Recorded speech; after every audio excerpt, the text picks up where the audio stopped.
Good day, I'm Theodore Henry, and this is your JIS News for Tuesday, October 24, 2023.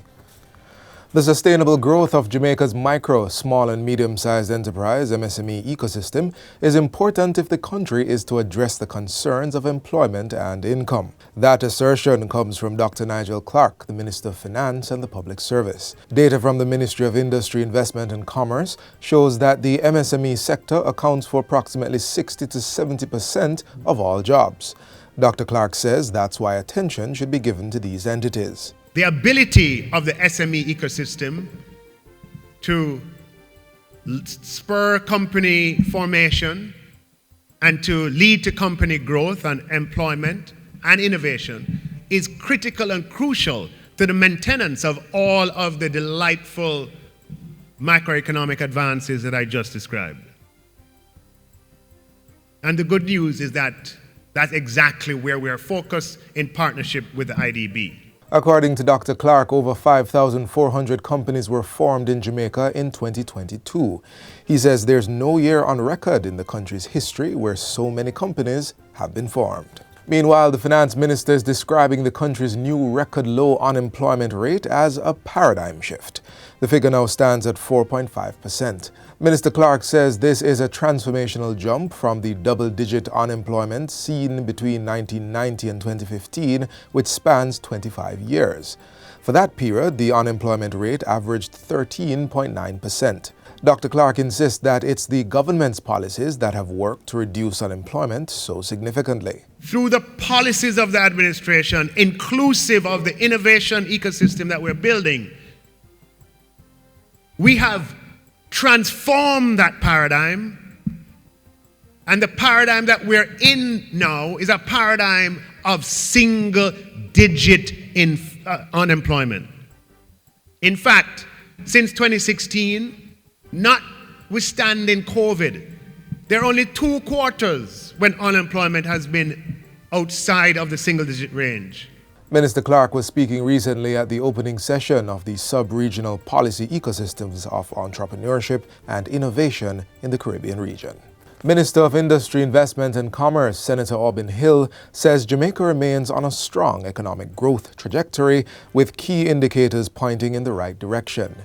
He singled out a few, including export, which is up year on year by 37%.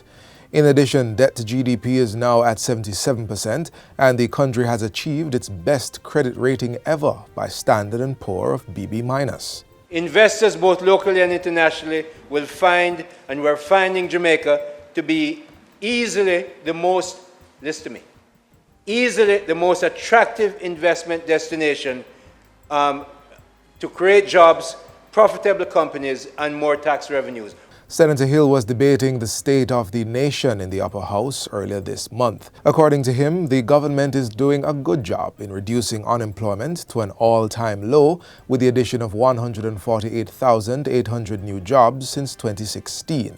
This, he indicates, has pulled many Jamaicans into the earning economy. These achievements, among others, will allow the country to access cheaper loan facilities and benefit from savings on debt repayment. This will result in more money to spend on capital projects to help fuel growth. 15 individuals across various fields were recently recognized by the St. James Municipal Corporation for their outstanding contributions to the parish. The awards ceremony was held last week and featured 10 persons receiving the Sam Sharp Award and 5 lauded with the Mayor's Special Award.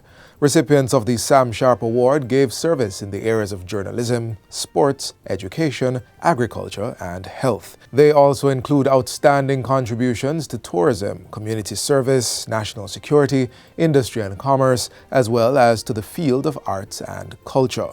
Meanwhile, the Mayor's Special Awards were swept by Fitzgerald Roach for community service and Gavin Edmond for education. Marcel Biggs, Kenroy Wright, and Desrick Myers were recognized for their heroic acts in rescuing 2 boys who were swept away by floodwaters in June this year. Deputy Mayor of Montego Bay, Councillor Richard Vernon, congratulated the awardees as he called on Jamaicans to reflect on their commitment to nation building. I encourage our citizens, stakeholders, movers and shakers to support the efforts of our government and your local authority as we endeavor to develop beyond our ambitious dreams, with the baseline being the improvement of our citizens' quality of life.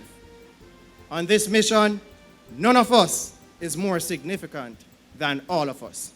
And finally, the Jamaica Festival Song 2023 album is being considered for Grammy nomination. The 11-track album features the winning song Best in the World, performed by Slash, and other well-produced songs delivered by a cadre of notable artists. Minister of Culture and Entertainment Olivia Grange says the album is being reviewed by eligible voting members of the Recording Academy, whose votes will determine the nominees in the reggae category. The nominees will be announced in November. Minister Grange says this is the third year a festival song album is being considered for Grammy nomination since the competition has been reorganized.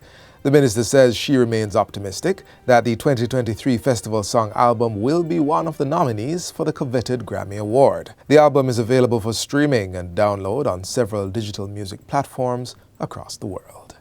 And that's it for JIS News Today. I'm Theodore Henry. Thanks for watching.